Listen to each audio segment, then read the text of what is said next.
What's up, busy dads? Hey, I wanted to kind of show you what I was trying to show in my video earlier today, but it didn't have a screen sharing option, so I'm doing this in a separate video. So what I'm showing you right now is just I'm actually showing you my tomorrow. And as you can see, I have get up, make coffee. So I have kind of like 30 minutes. I get up about 5 a.m. every day. And you know how that is made possible is by going to bed by 9:30. As you can see down here, my schedule is done at 9:30, and I'm usually in bed by then. 7 to 7.5 hours of sleep is good for me. How many times our kids come in our room, which is sometimes none, sometimes one, sometimes twice a night. So it just depends on that. So anyways, I get up about five, and from 5 to 5:30, it's kind of like my margin, like getting ready, having a little bit of coffee, just kind of getting my mind ready for the day. And then for the next 30 minutes, I do my Bible study, prayer, and devotions and reading.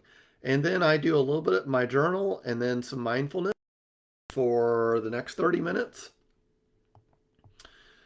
And between 6:30 and 7, we do family time together. We do some Bible reading, devotions together, and I may eat a little something depending on if I'm hungry at that time. And then for the next hour, I will do my workout in the gym. And then I have a little bit of margin because I usually go a little bit over right in here.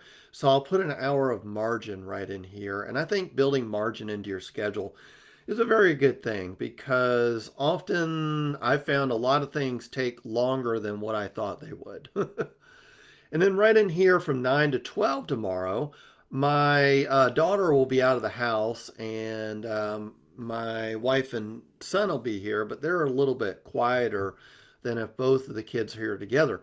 So from 9 to 12, I'm usually creating live videos or I'm thinking of content to post and share with you guys, or I may be reaching out and doing some marketing. Um, so then between 12 and 1, very commonly I take a nap. I don't usually take that long for a nap. It depends on how my sleep was the night before. It may be 10 minutes, it may be 45 minutes. Then I will walk. Usually it's about 35 minutes, but that gives me a little bit of time to get my stuff on, maybe take my son with me and go for a walk. Then I have a potential new client tomorrow, and I put an hour and a half in there because I like to spend a lot of time with my new clients, getting to know them and knowing what their needs are and where I can help them. So I don't like to rush those. Then I have a little bit of margin in there. Um, and then from 4 to 6, I know I need to do a little bit of work on the yard and the cars. They're a little bit out of my comfort zone as far as what they're looking, so I have some time in there to do that.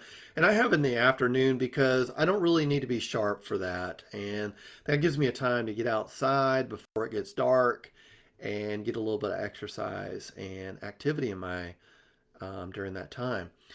And then from 6 to 7, I play with the kids. We do some reading scripture, and I'll eat a little bit of dinner at that time. Spend a little bit of time with the family. And then from 7 to 8:30, I am studying for a coaching certification exam. And so that's about a 3 month process. So I have some time built into there to study for that. And then, very importantly, from 8:30 to 9, and my last part of the day, I really don't need to be sharp really for this because I've done it so many times, is I'm going to prepare my food because I'm working the next 3 days. I'm doing two 12-hour days and one 8-hour day on Saturday. And then so I prepare my food ahead of time so that all I need to do is just grab it out of the refrigerator and go. Very important. And, you guys can, pick up on this. But this is how I make the decision ahead of time. And then it's easy on those mornings. I just grab it, throw it in my cooler, and I'm ready to go. And then for my last 30 minutes of the day, I kind of wind down. I will do some prayer and I will talk with my wife. We do this in bed and with the lights out so that our bodies are prepared for sleep. And at 9:30, we start to fall asleep. So that's my day for tomorrow. I wanted to share it with you guys. Feel free to reach out to me and ask me questions. Um, and let me know how you schedule your day and what works for you. I'd love to hear your thoughts on that and hope you guys have an amazing day. Talk with you soon.